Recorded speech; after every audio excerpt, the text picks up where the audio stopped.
Weight loss, part two. So now that you've decided whether it's a good time to diet or not, let's carry on and address the question of how do you lose weight? How do you lose fat? So, in this part two, we'll discuss the principles of weight loss and what actually leads to fat loss, and some myth busting of what is not required for fat loss. We will be more educational here to explain the how. So, here's an outline of this module. We'll discuss what a calorie deficit is, what's required for fat loss versus what's not required, macros during fat loss and why it's beneficial to include carbohydrates, losing fat without tracking your macros, benefits of dietary calcium, and what form of exercise should you do during fat loss. Then in the next module, part three, we'll lay out more of an executable plan and action steps for you to get started. But in order to understand the why behind the plan, we lay out in part three, we address all of the topics above so that you can be more aware of what you're doing in your fat loss phase and therefore execute it better. So, as we discussed in part one, calories and food quality matter. It's not just one or the other, but you cannot get around the scientific principle that you have to be consistently in a net calorie deficit to lose weight. You can't eat more calories than you burn in a given day and expect to lose weight. A calorie is just a unit of energy. The whole goal of our metabolism is to extract this energy from food. And so the law of thermodynamics applies here to the human body. Energy can neither be created nor destroyed.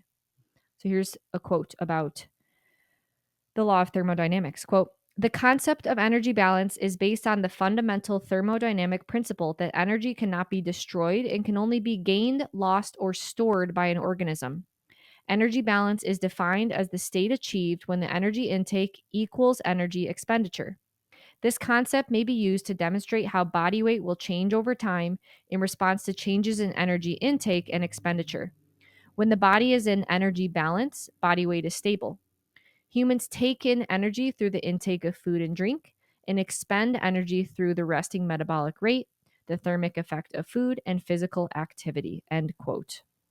So, whether or not you like it or not, calories in versus calories out does matter. There are many factors that impact calories out as we will dive into. So, calories in, that's going to be food and drink. So, the food that you're consuming and any drinks, like if you drink fruit juice or if you add honey or maple syrup to your coffee or your tea. And then calories out has multiple components. And this could be one of the reasons why you aren't losing weight is maybe your calories out is lower or you aren't very aware of your calories coming in. But calories out, it refers to total energy expenditure, TEE, and it includes physical activity. So this is going to be, walks or intentional exercise sessions like strength training or cardio.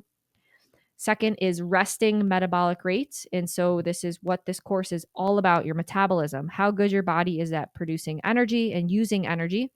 And it's what our course is designed to help you improve. Third is NEAT.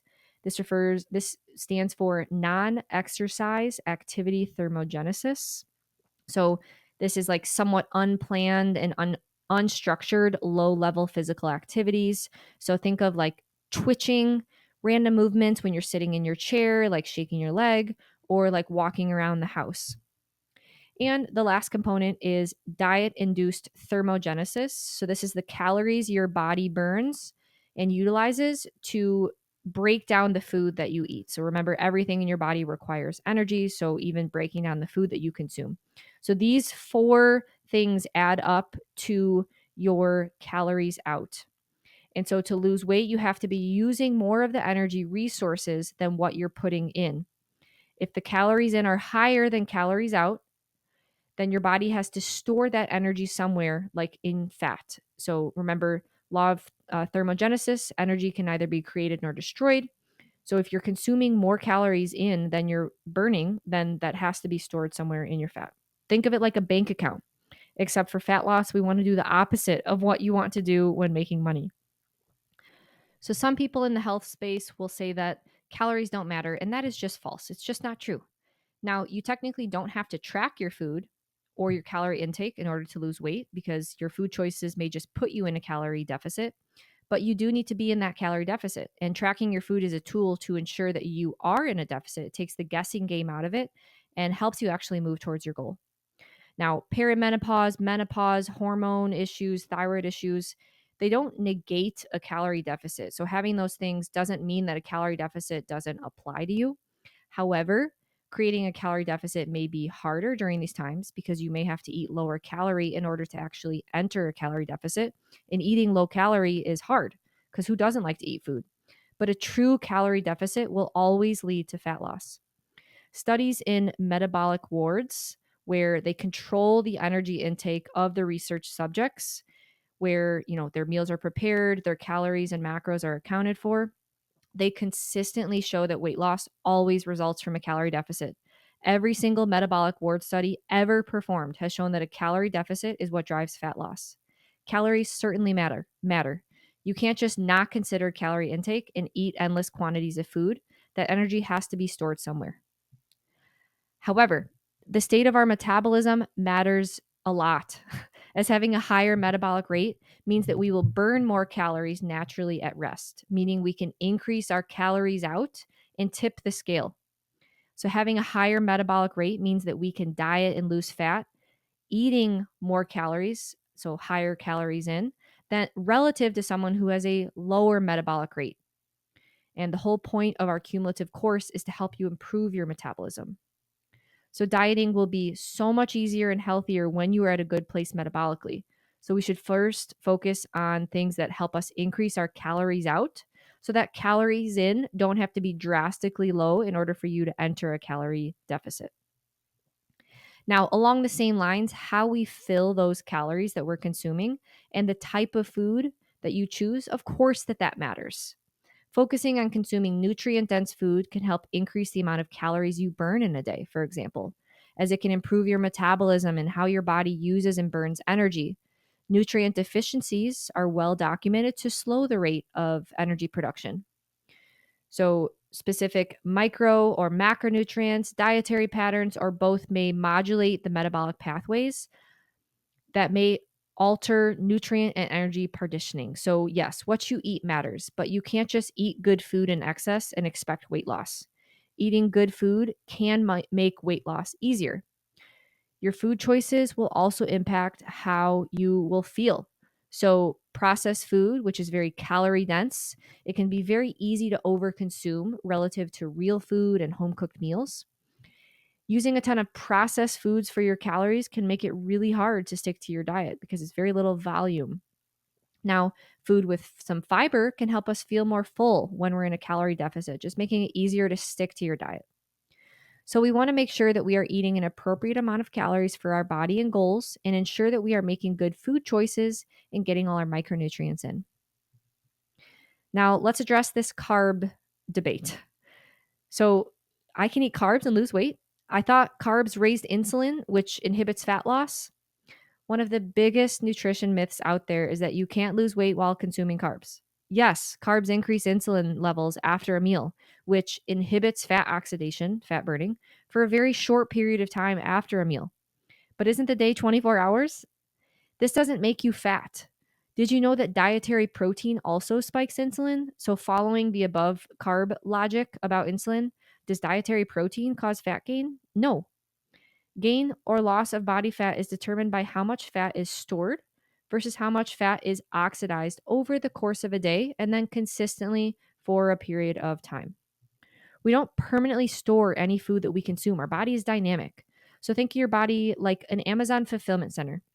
With each meal and snack, you are adding things to the shelves as energy reserves. Then, as your body orders energy to perform normal tasks or physical activities, then those energy reserves will be taken off the shelf to fulfill the orders. Various parts of the body use different fuel sources. For example, your brain is using glucose right now, and your muscles are using fat while sitting at rest. The consistent net balance between filling the shelves and pulling from the shelves will determine whether or not you lose weight.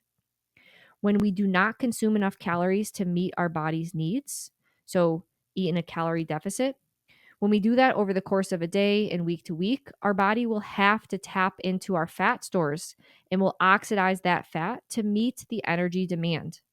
This will still happen when you eat carbs. So, fat balance over the course of the day equals fat storage minus rate of fat burning. If your fat storage is greater than rate of fat burning, you gain body fat. If your fat burning is less than your total fat storage, you lose body fat. So let's look at two dietary extremes: someone who eats high fat, low carb versus someone who eats low fat and high carb. So the high fat, low carb dieter will burn a lot of fat, but they'll also be storing a lot of fat since they're eating a lot of fat. On the flip side, low fat, high carb dieter will burn less fat, but will also store less fat. In both cases, overall calorie intake matters, but I think it's pretty clear now that we prefer the higher carb approach because that can increase your metabolic rate and increase your calories out. So let's look at what happened in one study comparing low carb, 5% of calories, versus moderate carb, 40% of calories, where in both calories were controlled, subjects were in a calorie deficit, and protein was matched. This is actually a huge problem in the research. Many low carb diet studies don't match protein intake between the groups, which just leads to more variables and non conclusive conclusions from the study. All right, back to this study. So, subjects who ate the more moderate carb diet reported significant better mood and lost the same amount of weight as those on the ketogenic low carb diet, demonstrating that carb consumption, no, does not inhibit weight loss. The group who ate more carbs showed a small, though not statistically significant, tendency to lose more body fat as compared to those on the low carb diet. Can a low carb diet work to help people lose weight? Of course it can. Is it because it's low in carbs? No. I just did a weight loss phase where I lost close to 15 pounds consuming a ton of carbs. As a weight loss strategy, cutting carbs while reducing the total number of calories can work well for some people. But it's important to remember cutting carbs will always come with costs. So let's discuss why it's beneficial for you to include carbs in your diet while you're in a fat loss phase. So let's dive into each of these 4 points. So, first, improve metabolic rate and thyroid health. Second, lose fat and lose less water weight. 3, maintain more muscle mass. And 4, improve diet adherence and satisfaction. All right, first, consuming carbs will improve metabolic rate and thyroid health. Now, everyone's metabolism will be slightly lowered when you're dieting, and this is why some will stall after a while and have to make tweaks along the way.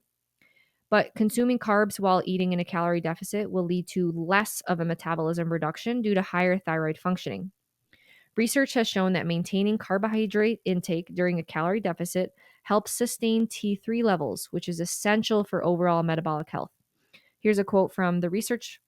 Quote, during the low carbohydrate diet, reverse T3 increased and T3 decreased, but they remain unchanged during the carbohydrate rich diet, even in a calorie deficit. So basically, you're able to keep metabolic rate a little bit higher and support your thyroid. Second point is beyond water weight. One of the primary advantages of including carbs in your fat loss diet is their role in maintaining muscle glycogen stores. So remember, glycogen is stored carbohydrates that serve as a quick release energy reserve. Your body can store approximately 400 to up to 600 or 700 grams of glycogen, depending on how much muscle mass you have, and then an additional 80 to 120 grams of glycogen in your liver. Interestingly, each gram of glycogen is stored with about 3 grams of water, which means that 500 to 600 grams of glycogen can account for 3 to 5 pounds of your body weight. And that will be more the more muscle you have. So, this glycogen water relationship explains why people on a low carb diet often see rapid initial weight loss.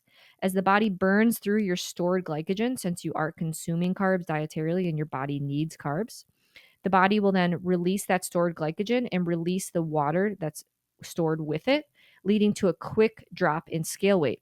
However, this is primarily water loss, not fat loss. By maintaining your carbohydrate intake, you ensure that your weight loss comes primarily from fat stores rather than this initial drop in water weight. Now, if you stay in a calorie deficit on a keto diet for long enough, you will, of course, lose body fat as well. However, when you reintroduce carbs, you'll likely regain some water weight back as your glycogen stores are replenished. Number 3, consuming carbs helps you maintain more muscle mass when you are in a calorie deficit. Now, when you lose weight, that will include some fat and some muscle. But by including carbs, you reduce the amount of muscle you lose since you're reducing muscle protein breakdown. Researchers have found that low carb diets can increase muscle protein breakdown, as measured by increased urinary nitrogen excretion. When you get enough carbs to meet your needs, you replenish muscle glycogen and create an anabolic, so building up hormonal environment. Now, on the flip side, when you don't eat enough carbohydrates, muscle glycogen is depleted and a catabolic, so breaking down hormonal environment is created, which means more protein breakdown and less protein synthesis. This means slower muscle growth or even muscle loss. So, another reason for this reduction in muscle protein breakdown is that carbs can help enhance your performance in the gym. The more you can push yourself in the gym with pushing close to muscular failure at heavier weights, the better mechanical tension and stimulus you can achieve, sending a message to the muscle of, hey, please stick around. Carbs are also protein sparing, meaning they supply the body the glucose it needs for vital functions so that it doesn't have to break down muscle tissue to produce those carbs. When you don't consume carbs, your body will use some of your dietary protein or your own muscle to perform higher amounts of gluconeogenesis in order for your body to meet its baseline glucose needs. And the fourth reason to include carbohydrates when you're in a fat loss phase is that it will improve diet adherence and satisfaction. Who doesn't love carbs? Let's be real. And so, perhaps one of the most underappreciated benefits of including carbohydrates in a fat loss diet is improved adherence. Carbs contribute to greater food variety, making meals more enjoyable and satisfying. This increased satisfaction can make it easier to stick to your diet long term, which is crucial for sustainable weight loss. Finding a diet approach that you can remain consistent with is not and that is not unnecessarily restrictive. This will help you avoid the never-ending restrict, binge cycles where you may lose 10 pounds, regain it, lose 10 pounds, regain it. That's not sustainable, and it's a sign that what you're doing isn't working. This psychological factor is often overlooked, but can be crucial in achieving and maintaining your fat loss goals. When you feel less restricted in your food choices, you're more likely to adhere to your diet plan in the long run. So, I think it's clear now you have to cut calories when you're in a fat loss phase in order to enter that calorie deficit, right? So, calories in needs to be reduced. Well, what macros should be reduced? I think it's clear that we prefer a higher carb approach. Reducing dietary fat during a fat loss phase can be beneficial for overall satiety and food volume. Fat is more calorie dense than carbohydrates and protein, providing 9 calories per gram of fat compared to 4 calories per gram for carbohydrates and protein. So, by reducing dietary fat, you can lower your overall calorie intake more easily, which can be crucial for creating a calorie deficit necessary for fat loss. Since fats are calorie dense, consuming high fat foods can quickly lead to an excess of calories, even if portion sizes seem small. By moderating fat intake, you can have more control over your total calorie intake, which can help in maintaining a calorie deficit. But keeping fats on the lower end, not zero, takes intentionality and effort, as it's very easy to overconsume fats as they're hidden everywhere, especially when you go out to eat. I am not saying dietary fat is bad, but doing a temporary lower fat approach can be helpful to stay more satiated since you can consume higher volume foods, which can help you reduce hunger and make the approach more sustainable. So, here is just an example. If we compare the food volume of 100 calories of different types of food, so all of these images represent 100 calories. The butter and walnuts on the right, these are higher in fat and are therefore much less volume. So, as you can see, carbs are just going to be much more filling, which can help fight extreme hunger that some may experience when they are dieting. Here's another example where I compare two 500 calorie meals where calories and protein are matched between the two meals. So, the top meal is like a keto meal containing butter, ground beef, and almonds. And then the bottom is a more moderate, low fat, higher carb approach with the same amount of protein and calories. And it's so much more volume. So you've got ground beef, 2 cups of cantaloupe, 1.5 cups of cooked sweet potatoes, some Gouda cheese, and half a cup of green beans. So much more food volume and satiating relative to the top meal. Meals containing carbohydrates and fiber tend to provide a more satisfying and substantial eating experience compared to high fat, ketogenic style meals. Fiber adds bulk to the meal, promoting a sense of satiety by physically filling the stomach and slowing digestion. This combination of carbs and fiber often results in meals that feel more voluptuous and hearty. In contrast, high fat keto meals can be more dense. They may lack the same sense of volume and prolonged satiety. The fiber and water content in carb rich foods also contributes to a more diverse texture profile, enhancing the overall sensory experience of that meal. Now, let's address the common question of, don't you need dietary fat for hormones? Yes, fats are essential for overall health, including hormone production, cell structure, and the absorption of fat soluble vitamins. But you don't have to overconsume fats to experience these benefits. And I'm not telling you to go zero fat. We'll discuss the total amount of fat more in part 3. Also, fat loss phases are short term, and holding excess body fat is keeping you estrogen dominant. I'm going to say that again. Holding excess body fat is keeping you estrogen dominant. So, losing fat is going to help you balance your overall hormones better.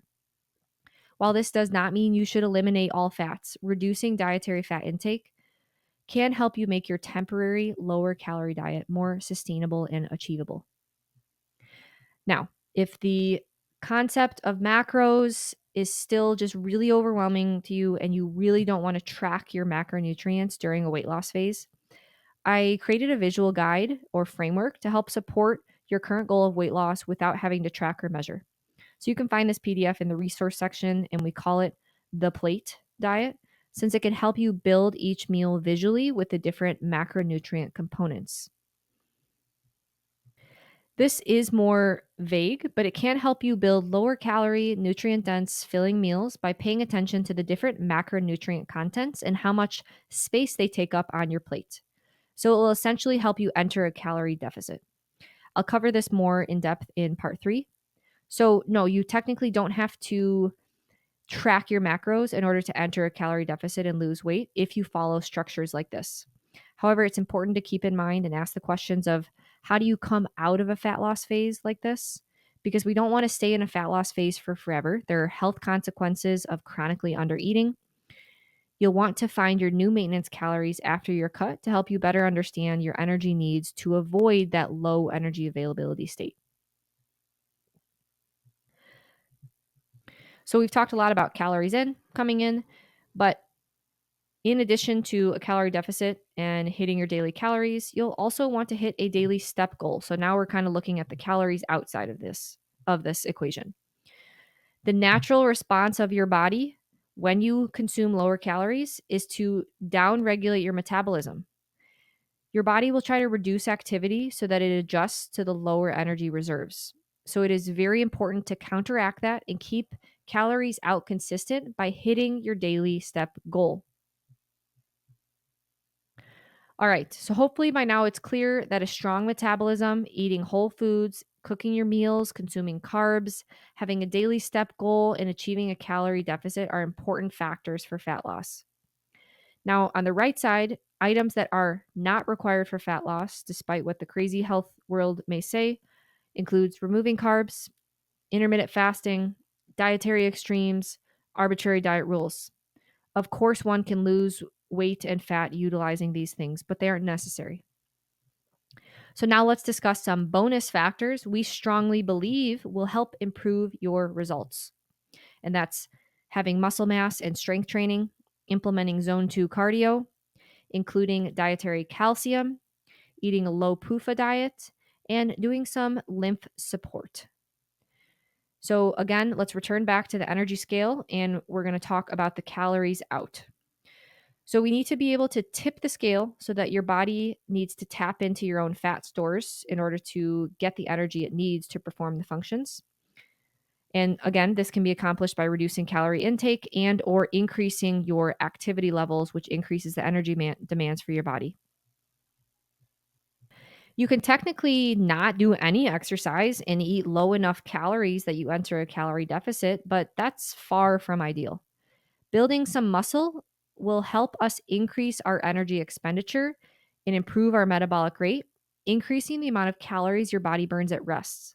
This is why adding in strength training can be a great way to not only feel good and improve health, but also improve body composition. Since muscle tissue is very pro metabolic, the goal of a fat loss phase should be to lose weight by trying to lose body fat while preserving as much muscle tissue as we can. Having muscle improves metabolic rate, improves body composition, improves glucose utilization, improves insulin sensitivity, improves the rate at which your body clears LDL cholesterol, reduces the risk of cardiovascular disease, lowers blood pressure, improves mental health, increases bone mineral density, enhances physical function, and reduces cognitive decline. So it really makes sense why those who consistently resistance train have a 15% lower risk of premature death from all causes. So when you are in a calorie deficit, the body lacks sufficient energy and nutrients for optimal muscle growth and recovery.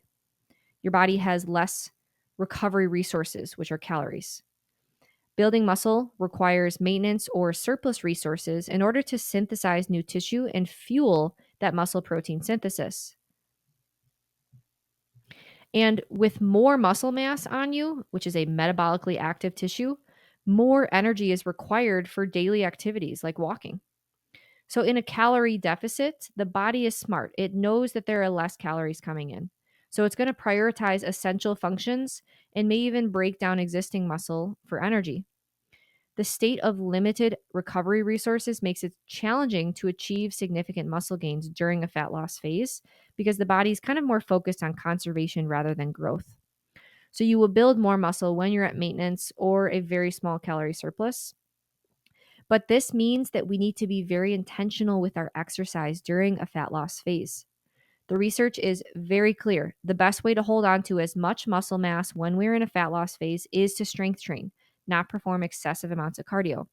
Here's a quote from the research paper. Quote, resistance weight training during calorie restriction enhances lean body weight maintenance. End quote. So instead of becoming skinny fat with excessive fasting and excessive cardio, where we can unnecessarily break down muscle and lose muscle, let's be smart about your calorie intake and strength train when you can. In this study, the participants lost significantly more muscle mass when they didn't strength train while they were in a calorie deficit. The exercise group did progressive resistance training with a set program that contained various movements like squats, leg press, knee extension, leg curl, seated row, upright row, seated chest press, bicep curl, and tricep extension. So in this figure on the left, the black bar is the lean mass lost during the diet when the subjects did not exercise. And then the white bar is the lean mass lost during the diet with exercise. So as you can see, there's a big difference between the two. Strength training will help you avoid the age-related loss of muscle mass called sarcopenia, which is well documented to lead to a host of health problems. Muscle is precious tissue, and you want to preserve as much as you can, especially when in a fat loss phase. So given that, let's discuss how to approach exercise when you're in a fat loss phase. So when you're in a calorie deficit, it's important to consider your total training volume, which includes your strength training sessions, your cardio sessions, and your overall step count. The more is not always merrier. Of course, it's important to keep that high, but since you have a limited capacity to recover while you're in a calorie deficit, it's very important to consider your total volume and assess whether or not you're recovering or breaking yourself down. So remember, your recovery resources, your calories, they're lower. So the amount you can recover from in a fat loss phase will be less. All this is saying is that we should be very intentional with what we choose to fill that training volume with.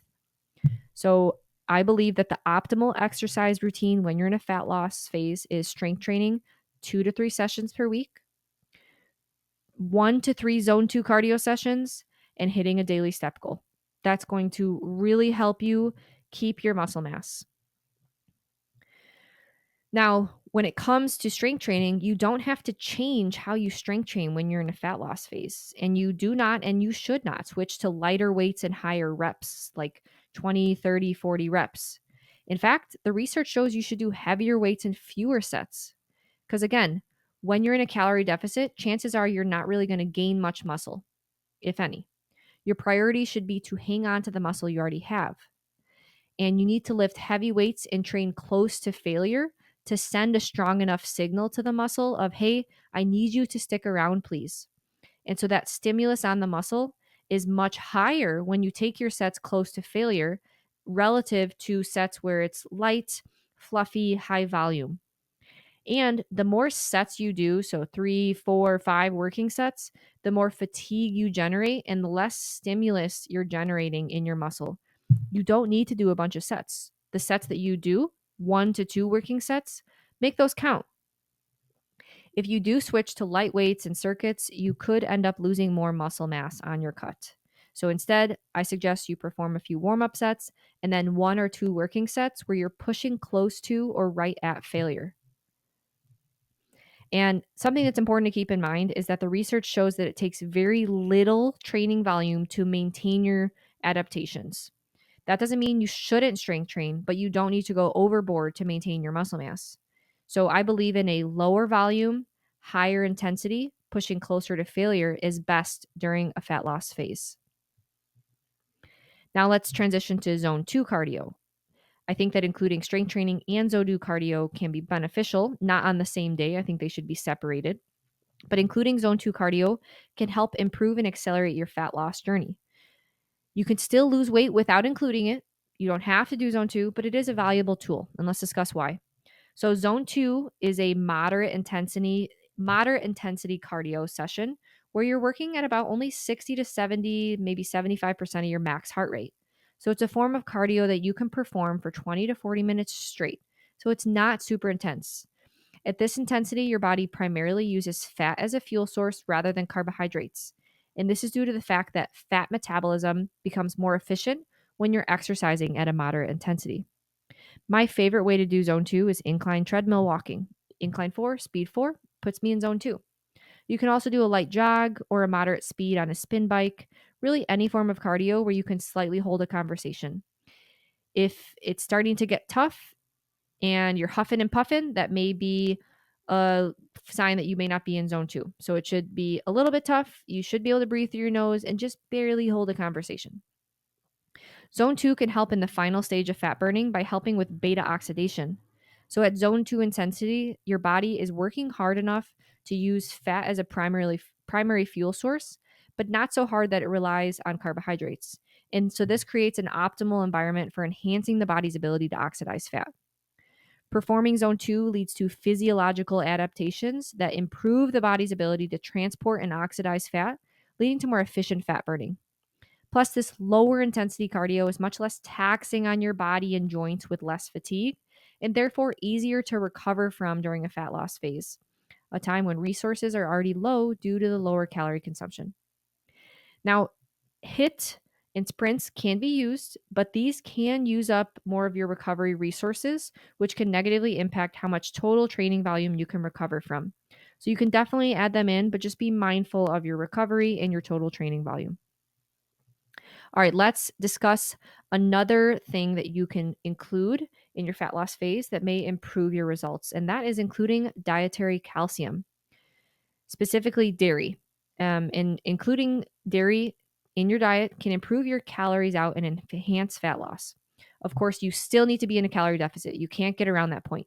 But including calcium will help increase calories out, helping ensure a calorie deficit. Dietary calcium can improve energy balance. So the fat loss benefits from inclusion of calcium in your diet include enhanced fat burning, the prevention of the production of new fat cell formation, and it preserves thermogenesis, so more calories out during a diet. Here's a quote from Dr. Ray Peat. Quote, calcium inhibits the fat-forming enzymes fatty acid synthase, reducing the formation of fats, and at the same time, it activates the uncoupling proteins in the mitochondria, which are associated with increased longevity. Milk and calcium increases the metabolic rate. The uncoupling proteins burn calories faster while they protect against free radical oxidations. So the uncoupling proteins burn calories faster at the same time that you're reducing fat synthesis. And milk is, as far as I know, the only food that does both of those things simultaneously. Let's check out a few neat studies. Oh, here's the quote from Dr. Ray Peat, who I have learned so much from, but there's quite a few neat studies about dietary calcium. So the journal Obesity Research published a study of overweight participants that compared the effects of 24 weeks of dieting alone in a 500 calorie deficit to 24 weeks of a diet with supplemental calcium, again in a 500 calorie deficit. And then the third group was 24 weeks in the same 500 calorie deficit, but instead they included high calcium dairy foods in the diet. And the outcomes are pretty freaking awesome. So those on the standard diet, so number one listed, consumed 400 to 500 milligrams of dietary calcium per day, and they lost 6.4% of their body weight. So again, they're in a calorie deficit, so they lost weight. The second group, so those on the calcium supplemented diet, so they received 400 to 500 milligrams of calcium from their diet and then 800 milligrams of supplemental calcium. They lost 8.6% of their body weight, 38% more fat loss relative to group one.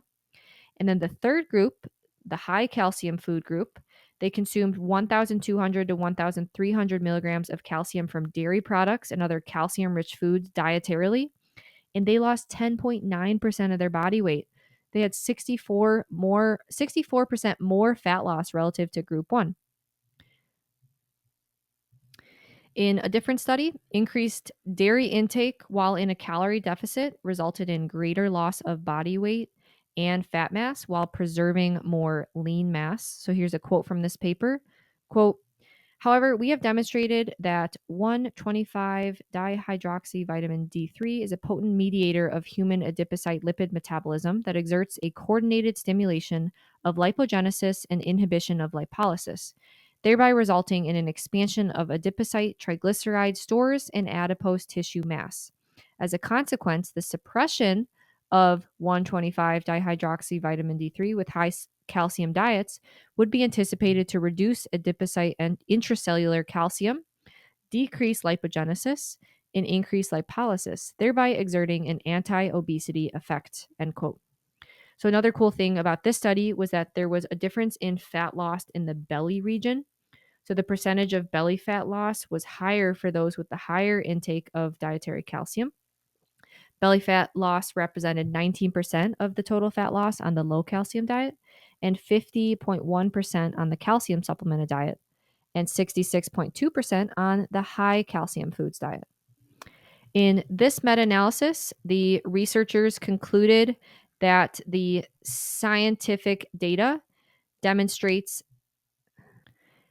that increased dairy intake when in a calorie deficit results in greater loss of body weight and fat mass while preserving lean mass. So here's a quote from this paper, quote, consumption of a dairy-based high calcium diet increased 24-hour fat oxidation under conditions of acute energy deficit. We hypothesize that these effects are due to an increased fat oxidation during exercise. And the last study that we'll review, so in this study, obese subjects were placed on a balanced diet with a 500 calorie deficit and randomized to control groups or yogurt groups. And the two groups consumed the lower calcium diet, 400 to 500 milligrams, or the yogurt diet, which is 1,100 milligrams of calcium per day for 12 weeks. And dietary macronutrients and fiber were held constant. The results were pretty cool. Fat loss was markedly increased on the yogurt diet, while lean tissue loss was reduced by 31%, so they held on to more muscle. Trunk fat loss was augmented by 81% on the yogurt versus the control diet, and this was reflected in a markedly greater reduction in waist circumference. And the fraction of fat lost from the trunk belly region was higher on the yogurt diet versus the control. So another study documenting that when calories are controlled, increasing the percentage of calcium in the diet improved fat loss when in a calorie deficit. So what in the heck is the mechanism? Why? Why does that happen? So when we eat low calcium diets, our body produces more of a hormone called 1,25 dihydroxyvitamin D, also called calcitriol. So that is what the other paper was bringing up. This hormone causes calcium to flow into fat cells, which leads to an increase in lipogenic gene expression and lipogenesis, and a suppression in lipolysis, ultimately leading to increased fat storage and adiposity. So increased fat production, decreasing fat breakdown, causing more fat to be stored in the cells. Not what we want. Now, high calcium diets, they inhibit lipogenesis and instead promote lipolysis, lipid oxidation, and thermogenesis more so than a lower calcium diet. And the mechanism may be because calcitriol is kept lower when you are consuming a higher calorie diet, higher calcium diet, sorry. So, in sum, dietary calcium can improve cellular metabolism, increasing your calories out, making a calorie deficit, and thus fat loss easier to obtain.